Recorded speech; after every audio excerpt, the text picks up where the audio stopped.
විශ්වාසභංග යෝජනාව පිළිබඳ විවාදයේ පසුගිය 19 වෙනිදා පාර්ලිමේන්තුවේදී ආරම්භ වුණා. එය දින 3ක් පුරා පැවැත්වුණා. විශ්වාසභංග යෝජනාව පිළිබඳ ඡන්ද විමසීම පැවැත්වුණේ අද පස්වරුවේ. පක්ෂව ලැබූ ඡන්ද සංඛ්‍යාව 75යි, විරුද්ධව ලැබූ ඡන්ද සංඛ්‍යාව 117යි. ඒ අනුව වැඩි ඡන්ද 42ක සංඛ්‍යාවකින් යෝජනාව පරාජයට පත් වී ඇති බව මෙම සභාවට දැන්වීමට කැමැත්තෙමි. ඡන්ද විමසීමෙන් පසු කතානායක මහින්දාපා අබේවර්ධන මහතා පාර්ලිමේන්තුවේදී විශේෂ ප්‍රකාශයක් කළා.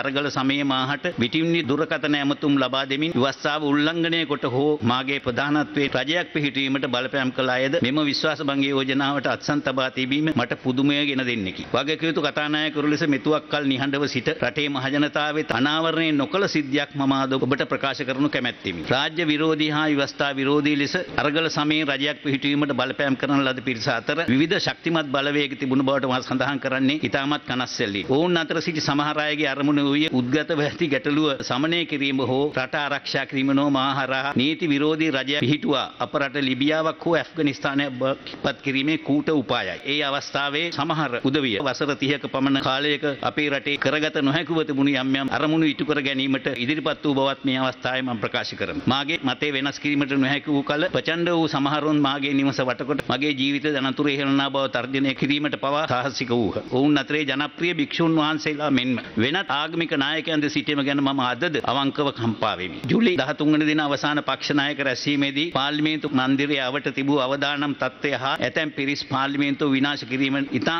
ආසන්නයට පැමිණිය හේයින් පක්ෂ 나යකයන් එම භූමියෙන් කඩිනමින් ඉවත් මා පමණක් මේ ගොඩනැගිල්ල තුළ අවසාන මොහොත දක්වා රැඳී සිටියේ. රටේ ජනතාවගේ වාසනාවට වළක්වා මහා විනාශයක් නවත්වා ගැනීමට මාහට හැකි විය. තව මොහොතකින් ගිනි තබා විනාශ කිරීමේ අවදානමක් හමුවේ ගත යුතු ප්‍රධාන පියවර වූයේ ජාතියේ සහ පාර්ලිමේන්තුවේ සංකේතය වූ සෙන්කෝලය ආරක්ෂා කිරීමයි. එම නිසා අවශ්‍ය වූහොත් එය හැකි ඉක්මනින් පාර්ලිමේන්තු ගොඩනැගිලි ඉවත් කිරීමට කටයුතු සූදානම් කර තිබුණි. මෙලෙස රාජ්‍ය අකර්මණය කිරීමට තිබූ සැලැස්ම මාගේ නොවෙනස් වන ස්ථාවරය හමුවේ අරාජිකත්වයේ අඳුරු වලාවන් ව්‍යර්ථ වී ගිය බව දන්වනු කැමැත්තෙමි. එසේ නොවනට අද විශ්වාසභංගයක් ගෙනීමට ඔබද ඊට මුහුණ දීමට මමද මෙම පාර්ලිමේන්තුවද මේ රටේ ප්‍රජාතන්ත්‍රවාදයද නොතිබීමට ඇති ඉඩකඩ ගැන අවධාරණය කරමි. එසේම රටක ගිනි තැබීම්, මිනිමැරීම් හා රාජ්‍ය මෙන්න පෞද්ගලික දේපල විනාශ කිරීම දායක වනු කිසිවෙක් මෙරට නැවත ගොඩනැගීමට කටයුතු කළ බවක් ලෝක ඉතිහාසයේ සඳහන් නොමැති බව අප සියලු දෙනා මතක තබා ගත යුතුය.